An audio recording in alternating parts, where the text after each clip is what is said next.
ఇప్పుడే జీ5 app download చేయండి. చూడండి మీ ఫేవరెట్ టీవీ షోస్ ఎప్పుడైనా ఎక్కడైనా.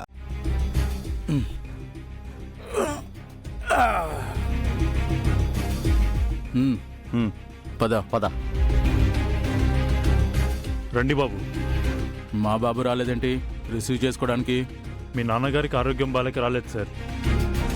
ఆరోగ్యం బాలేక మంచాన పడ్డాడు సార్.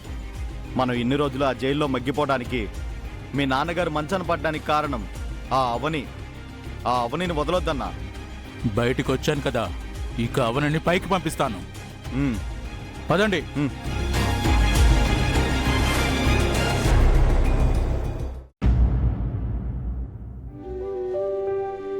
అమ్మా, ఏం కావాలమ్మా? గుడికి వెళ్ళొస్తాను. ఊరికేనా, లేదంటే ఏదన్నా ప్రత్యేకమైన కారణం ఉందా? మొక్కుంది. ఏం మొక్కో తెలుసుకోవచ్చా? అమ్మవారికి అమ్మకి తెలిస్తే పర్వాలేదులే. ముక్కు పుడక దొరికితే గుడికి వస్తానని మొక్కుకున్నాను. అవునా? అయితే గుడికి వెళ్ళడానికన్నా ముందు ఇంట్లో ఉన్న అమ్మవారి ముందు దీపం వెలిగించు. మనం పూజ గదిలోకి వెళ్లే అవకాశం నాకుండుంటే ఆ మొక్కేదో ఇక్కడే మొక్కుకొని ఉండేదాన్ని. గుడికి వెళ్లాల్సిన అవసరం ఉండేదే కాదు. ఎందుకంటే నానమ్మ పూజ గదిలోకి అనుమతించడం లేదు కదా. నేను చూసుకుంటాను కదా, పద. నానమ్మ ముందు తలదించుకొని నిలబడాల్సి వస్తుంది. తప్పు చేసే వాళ్లకే తల బరువుగా ఉంటుంది, వాళ్లే తల దించుకుని ఉంటారు. తప్పు చేయని వాళ్ల తల పొగరుగా ఉంటుంది, తల ఎత్తుకునే నిలబడాలి. చెప్తాను పద.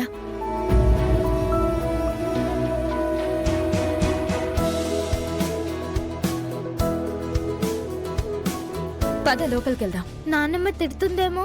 నేనున్నాను కదా, చూసుకుంటాను. రా. ఆగండి.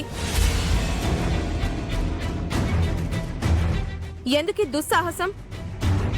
అత్త యుద్ధం చెప్పింది కదా. అమ్మా అమ్మా,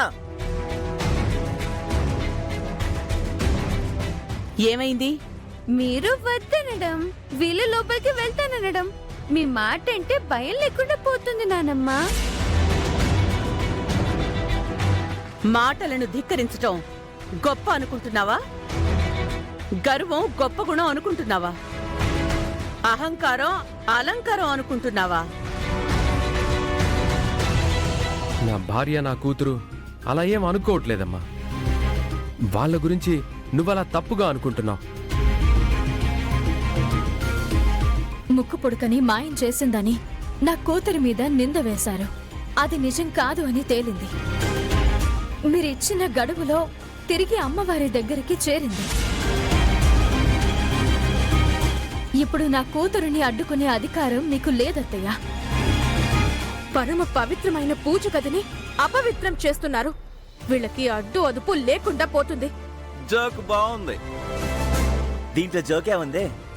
అవని వాళ్ళ వలన అపవిత్రం అయిపోతుంది అని అంటుంది కదా, అది జోక్ కదా మరి? నువ్వు జోక్ రేషాలు ఏకు. మా అమ్మ మాటని పూర్తిగా వినకూడదని నిర్ణయించుకున్నావా అవని? అత్తయ్య మాట అంటే మాకెప్పుడూ గౌరవమే, కానీ అర్థం పర్థం లేని ఆజ్ఞలంటే అందుకు మేము ఒప్పుకోము. నేను అర్థం లేని ఆజ్ఞలు చేశాననడానికి నీకేం అధికారం ఉంది? ఏ ఆధారం ఉందని అలా మాట్లాడుతున్నావు? మీరు పూజ గదిలోకి వెళ్ళకూడదు. ఇది నా చివరి మాట. నా కూతురు దీపం పెడుతుంది. ఇది నా చివరి మాట. ఇందుకే నేను వద్దన్నాను. గుడికి వెళ్ళిపోతానులే అమ్మా. మన ఇల్లే ఒక దేవాలయం అమ్మా. అనవసరంగా గొడవలెందుకు? అబ్బా, ఏం నటివే నువ్వు, మహానటి. ప్రతిదానికి కారణం నువ్వే, కానీ నీదేం తప్పు లేదన్నట్టు ఉంటావు. కరెక్ట్ గా చెప్పొచ్చున్న బంగారం. నేషనల్ లెవెల్ పర్ఫార్మెన్స్ అక్షయ్ది, తక్కువది కాదు. మీది ఇంటర్నేషనల్ పర్ఫార్మెన్స్ కదా అన్నయ్య. కృష్ణబాబు పాన్ ఇండియా వెళ్ళను. నువ్వు నోరు మూసుకో. అవని, ఇంకా ఈ విషయం పొడిగించద్దు.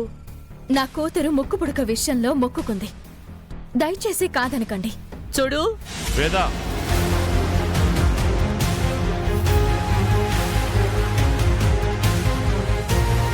చిన్నపిల్ల మొక్కు తీర్చుకుంటానంటే ఎందుకు అలా అడ్డుపడుతున్నావు?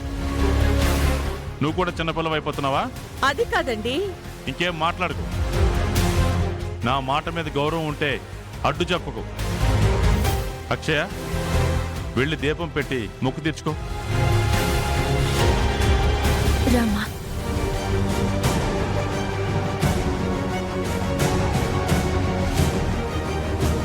కూర్చో.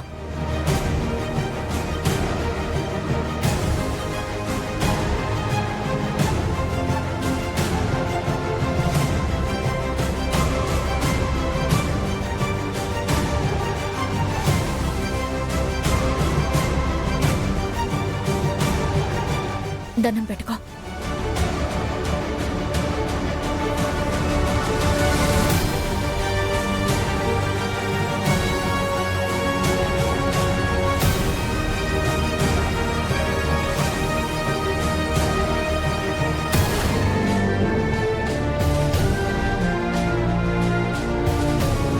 వేద, అక్షయ్ గురించి, అవని సత్యల స్నేహం గురించి మీకంతా చెప్పాను. అయినా మీరెందుకు వాళ్ళకే సపోర్ట్ చేస్తున్నారు? ఎందుకు పూజ గదిలోకి అనుమతిస్తున్నారు? నా మాటల్ని ఎందుకు కొట్టిపరేస్తున్నారు? నువ్వు అనుమానంతో ప్రతిసారి వాళ్ళని ఇబ్బంది పెడుతున్నావనేసి నాకు అనిపిస్తుంది. అందుకే వాళ్ళ తరపున నేను నిలబడాల్సి వస్తుంది. నాది అనుమానం కాదండి. వాళ్ళిద్దరి మధ్య ఏదో ఉండకూడని బంధం ఉంది. అది నిజం. అవని సత్యాల గురించి అందరి ముందు చెప్పగలవా? శ్రీకర్ ఆధారం అడిగితే ఏం చూపించగలవు? శ్రీకర్ ఫ్రెండ్ డాక్టర్ దిలీప్ అతని భార్య చెప్పారని మీకు చెప్పాను కదా. ఇది ఎంతవరకు నిజమో నేను తెలుసుకుంటాను. వాళ్ళ నంబర్ ఇవ్వు. ఉందండి, పల్లెటూళ్ళలో కలిసినప్పుడు తీసుకున్నాను. డయల్ చేసి ఇవ్వు, మాట్లాడతాను.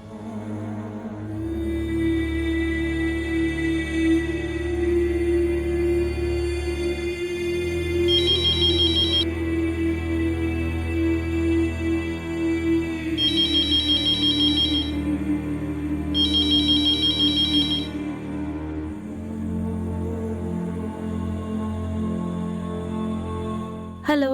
హలో అమ్మా, నా పేరు ప్రసాదరావు. నేను డాక్టర్ దిలీప్తో మాట్లాడాలి. శ్రీకర్ వాళ్ళ ఫాదర్ అని చెప్పండి. డాక్టర్ గారు లేరు సారు. నేను పనమ్మాయిని మాట్లాడుతున్నాను. తను ఎక్కడికి వెళ్ళారమ్మా? దిలీప్ సారు మేడం గారు అదేదో మెడికల్ కాన్ఫరెన్స్ ఉందని సింగపూర్ వెళ్ళారు సారు. రావడానికి వారం పడుతుంది. ఫోన్ తీసుకెళ్ళదా? ఈ నెంబర్ ఇండియాలో ఉన్నప్పుడే వాడతారండి. బయట దేశాలకు వెళ్ళినప్పుడు వేరే నెంబర్ వాడతారండి. పర్సనల్ నెంబర్ ఏం లేదమ్మా? ఆ నెంబర్ నాకు తెలియదు సారు. సరేనమ్మా, దిలీప్ కాల్ చేస్తే నేను చేస్తానని చెప్పండి. అలాగేనండి. శ్రీకర్ గారి వాళ్ళ నాన్నగారే కదా? అవునమ్మా, నా పేరు ప్రసాదరావు అని చెప్పు. ప్రసాదరావు గారా? సరే సార్, మీరు చేశారని చెప్తాను సార్. మంచిదమ్మా, ఉంటాను. సరే సారు. దిలీప్ సింగపూర్ వెళ్ళాడంట. రావడానికి వారం పడుతుందంట. ఈసారి వచ్చినప్పుడు మాట్లాడదాం. అప్పటి వరకు కాస్త నువ్వు ఓపిక పట్టు. జీ5 యాప్ డౌన్లోడ్ చేసి అన్ని ఎపిసోడ్స్ పూర్తి ఉచితంగా చూడండి.